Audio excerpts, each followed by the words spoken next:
We are live, baby. I've had a fresh trim. I'm feeling good. This is our catch-up sesh. A little bit different. Not out in the shed like usual. It's well overdue. I'm well aware. And I apologise if anyone's actually been paying attention. It has been a while. Number of things have happened since the last one. Let's get into it.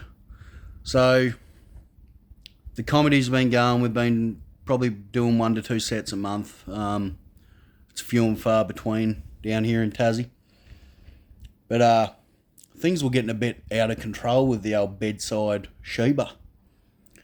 And that I was starting to get a bit down and out and befuddled with the comedy. So that started to lift its game a bit too much. That drove the anxiety. Made things worse. So, in classic me fashion, I decided to cure it with some other drugs. And it worked. I went down and made myself a beef Wellington, if you know what I mean. Never done a beef Wellington before. And I drove down to Hobart, stayed at a mate's place. And most normal people would, have a bit of a microdose to just feel their way in. But in classic Blake bloody mentality, I dropped 6 grams in lemon tech. I mixed that shit up in lemon, drank it down, tasted like your granddad's fucking nut sack after 10 days of working in the field with no shower. So we chugged that down, and it was quite the adventure. My vision was at about 400,000 K. I vividly remember driving up over this hill. I was with one of my mates who was babysitting me. And we drove up over this hill. And as we've come over there, I've yelled out, "They're tits! They're fucking tits!" And he's slammed the brakes. He's like, What? Where? And I'm like, "Look at those mountains." There's 2 mountains in front of us outlined by sort of houses on them. And they just look like a big set of heaving breasts. It was fucking outrageous. And I wanted to get to the nipple. So, my mate wasn't really keen to try and navigate, a wooded mountain that possibly didn't have a road to the top for me to go and suck on this earth nipple. So he talked me out of it. And I just couldn't stop uncontrollably laughing. Like, laughter was replaced with words. And it was almost annoying. Like, I was trying to say stuff, but I was just like, like a fucking maniac. So, got back to his place, and it's scary stuff. I don't know how to describe it, but I won't be going back anytime soon. But it makes you take a good hard look at yourself. I think they call it ego death. And it very much was an ego death for me. I realised all the shit that I had in front of me that I was fucking up. Neglected being a good dad, being a good family man in favour of chasing this other thing. And I was doing it in an unhealthy way. I realised that it sort of clicked to me that I can have both. It doesn't need to be one or the other. And all I saw vividly in my mind was my partner and my son. So, my mate, God bless him, was asleep. And I woke him up at like 3 a.m. and said, "Right, you need to get me home. I need to go and hug my family." So, he wasn't real keen to drive. It was a 3-hour drive to get me back home, but he saw that it was important to me. So, he jumped on board and he's like, "Righto, let's fire up the car." He was going to catch a bus back, drive my car up. Bloody good bloke. And we drive up, and there's sort of nothing in the middle of Tassie, the state that I live in, except for one town. It's like the pit stop for everybody. It's called Campbelltown. And when I got there, I started to get the gurgles, and I was still tripping fucking balls. I started to get the gurgle in the guts. And I'm like, oh my God, I need the toilet. So we pulled into the self-serve servo, and there's a 24-hour toilet that's open there. And there's not a fucking soul in this place. It's just deserted. So weird not seeing a bunch of Asian tourists just milling about looking confused. There was one guy, actually. There was one lonesome crackhead on a push bike just circling around, and he sort of saw us and took off. So I don't know what shenanigans he was up to. Probably looking for drop change. But I make a beeline for the toilet. And as I'm walking to the toilet, I hear this God-forsaken scream come from the bowels of hell itself. And it came directly from the toilets. Now, in hindsight, it was a possum. I've heard possums shriek like that. I grew up on a farm. I know exactly what that sound is. But in my tripped out fucking state, it was the devil. And he was about to open up a glory hole with me in it in that fucking toilet if I went in there. So I'm like, I am not going in there. Now, they've got this giant log in Campbelltown. It's like a centrepiece. It's just this fucking massive log. It's meant to be some world record. I don't know. I've never read the fucking plaque. I've just seen it. It's impossible to miss. I thought, well, I ain't shitting in that toilet. I thought, well, I'll go out into a bit of a field somewhere out of the way. I don't want some poor lumberjack to come and look at this log and step on my log. That'd just ruin his day. So I went and I pulled the dax down way over in the darkness near a field. I fucking leaned against... I've only had to do this a few times in my life, but I'd like to think I've mastered it. I leaned against this pole, because if you just squat down, you end up shitting all over your own pants and your ankles. Splatters. So I lean, arch back against this fucking thing, and I let rip. Now the problem was, as I let this torrent out of me, I've relaxed. And my ass kind of sunk back a bit, and I was actually leaning against a barbed wire fence. And my ass has been pricked by these barbs, which immediately caused me to leap forwards. So I've fucking shot across, staggered at a run, because I started fucking tripping over my own pants while I was still shitting. I've shot off like a fucking, forbidden party popper, just fucking like that. Kept shitting, come to a stop. Luckily the shit had stopped, and I turned around, and there was a goddamn trail of mushroom risotto behind me. Awful stuff. But it was out of me. So I tidied up. I always carry a backup bit of toilet roll in the car. So I'd taken that, so I cleaned myself up, binned that. Fucking, the shame was deep, but I didn't really care, because it was 3 a.m. and I was tripping my head off. Went back to the car and my mate drove me home. Now, I told the missus, she was fucking furious. But then something happened. I woke up the next day. Well, actually, no. I came home the next day, and instead of going to bed like a normal person and getting over it and thinking about it, I knew there was something unfinished. So I did another 6 grams. And that wasn't fun. But I think that blasted aside what I needed to in my head. I just spent the whole day crying in the shower. Fucking mess. But when I finally come out of it, I felt like I was going to go mad from lack of sleep. Finally went to sleep. And I woke up the next day and I had quit everything. Absolutely everything. All the medical stuff, the cigarettes, the booze, there was just no want or need or drive to do anything. And I felt calm for the first time in years. So there's something in that. I know they're researching that shit, but they really need to do some deep research into it, because I think it could help a lot of messed up motherfuckers like me with traumas and all that shit. So that kind of gave me the big reset that I needed. I pulled my head out of my ass, started focusing on my family again. I apologised to them, I made amends. Got back to being a good dad, good partner, good comedian.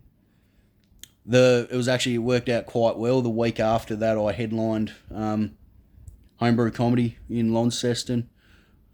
I was only going to go to a 5-minute set, it's just new material night, but they asked if I wanted to headline, and then I asked if I could sneak it out to a bit bigger set, and they're like, yeah, go for it. So I think we did about 15 to 20 minutes, and I just told the mushroom story. And fuck, it went well. It was like one of the best sets I've ever had. Blew the fucking roof off the room. Like, the poor bastards, normally you let a crowd breathe when they're laughing. You don't want to step on your own laughs. But they were hyperventilating and laughing so much I was having to yell over the crowd. So it was probably more like a 10-minute set, but it kind of nearly stretched out to 20 minutes. So it was really good. Made me feel pretty solid. And then after that, that was kind of one of the last sets I did. I got the really bad flu that's kicking around, so had to cancel. There was a 10-year celebration of cult comedy in Hobart. I was really disappointed. I had to cancel that. I was first up for that, so that would have been fun. And I had a killer set organised. So I'm really looking forward to doing that set somewhere else. And what since then? Then we had an audition come through for a sports bet ad. That was ridiculous. It's a fucking $10,000 ad, or $8,000 ad, I think. They fly you over there, and I submitted my agent submitted me for that, and I got a call back. And absolutely bombed the fucking audition. I don't know what happened.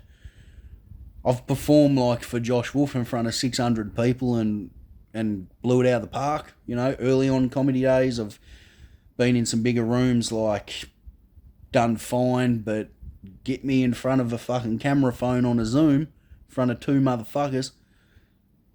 Nah, I was so nervous. I was really anxious. I don't even know if I listened to them properly when they... anyway, it was a nightmare. The worst thing was they put me on hold for like 3 weeks. And they fucking kept me on hold for like another 2 weeks. And I just, in my head, as soon as I finished, I'm like, no, I did not get that. There's no way I got that. So I was getting okay with that thinking. But then it started dragging it out, and even my agent was like, you might have this. They're taking a while to come back. And I told them, guys, I fucking went terribly. So I don't know if they'll fucking want to submit me for any more shit again, but we'll see. I don't really care. That's just a side thing. If it works out, it works out. They finally got back to me, though, and 3 weeks later and was like, no, you haven't been successful. I'm like, well, I fucking knew that. You could have told me earlier. But anyway, it was good. It was good to rip the Band-Aid off. I've never done any auditions or anything like that. I had no idea what to expect going into it, so no clue what was going to happen, how it was going to occur, what they were going to ask me. I think that's why I was so nervous. So I think, if we get the shot at an audition in the future, I think I'll be more relaxed because I'll know what the fuck I'm doing. And I really hope it's an in-person audition. That's what sucks about living remotely. If you do get callbacks, they're generally going to be a Zoom unless they are really impressed and decide to fly you over, which probably ain't going to happen, just for a callback. So, so we keep on keeping on that front. I'm getting some photography done at the end of the year with a mate who's a professional photographer. Does ad work for a living. So he's going to fly over from Melbourne, visit his family, and give me a day to go do some stuff. What else? So from that, on the casting side of stuff, I'm with Casting Networks. I'm with an agent, but I actually self-submitted for America's Got Talent. I didn't even know that fucking Aussies could go for it, but apparently it's a worldwide thing, their comedy thing. So I submitted. It was just an afterthought. I thought there's whatever. Like, I just saw it and applied for it. I put in, some of my filthiest fucking sets. So I thought, there's no fucking way they're going to want that. But I got an email this morning. I fired up the emails and they've sent me an email and said, hey, we like your stuff, but do you reckon you could try out 6 minutes of clean comedy and send us a set? So they've given me to February to come up with that. I think it's in like June next year, the actual event. So that's something to focus on. I don't foresee even getting selected to go over there, but at least it gives me something to focus on in the meantime.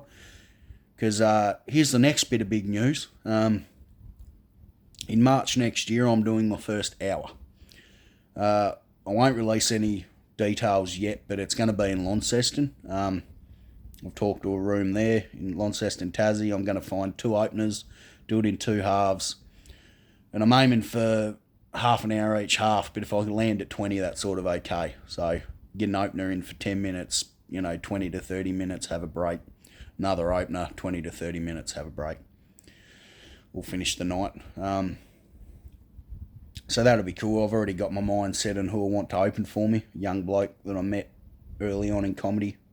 Very similar to me. Just a lot younger, but just funny as hell. I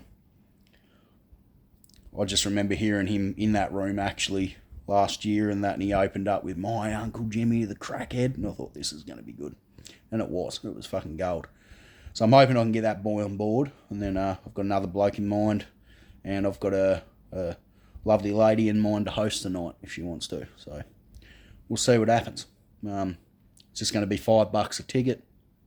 The room's like $70 to hire, so that comes with all the sound gear and everything. Yeah, so that's something to look forward to. That's a long-term thing. It's a long way off, and my fucking ADHD brain just...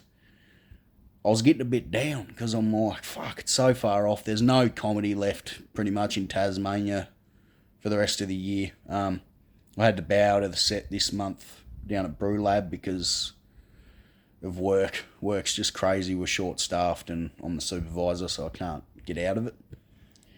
So unfortunately, I've got no real comedy prospects until the start of next year, so I was a bit bummed about that. But now I've had this email come in with the America's Got Talent thing. It'll give me something to focus on, so that'll be good. I went through my notes this morning and just cherry-picked some stuff out, and I thought I might actually be able to do it. I didn't think I could do clean comedy, but there's some stuff there that I can work with. Plenty of stuff I can work with. My biggest thing is not swearing. I keep looking back at some of my earlier sets that were quite good, but I look at it and think, I just wish I hadn't dropped so many F-bombs and things like that. I need to learn to... Swear words definitely have their place in comedy, but they need to be well placed, and you don't want to go too overboard. You just sound like a fuckwit. So, it's all a learning curve, but yeah. What else? We've had the bike out on the road today, finally. Summer's a bit late this year in Tassie, so I've been cruising about on the V-Star. That's been nice. And yeah, that's about it. I know it's well overdue. That's a very brief notes on what it all was, but there's been bits and pieces in between. But I'll keep it nice and short. We'll keep it to 20 minutes so it's watchable, this. I appreciate the channel's peaked up a bit. Small wins. I know we ain't no fucking major channel or Joe Rogan level bullshit and never will be, but, the subscribers are going up. We're at about 150 now. We're getting some comments and likes coming in. Some views. We're at about 150,000 views. So I appreciate all that, you lovely people. You fucking rock. So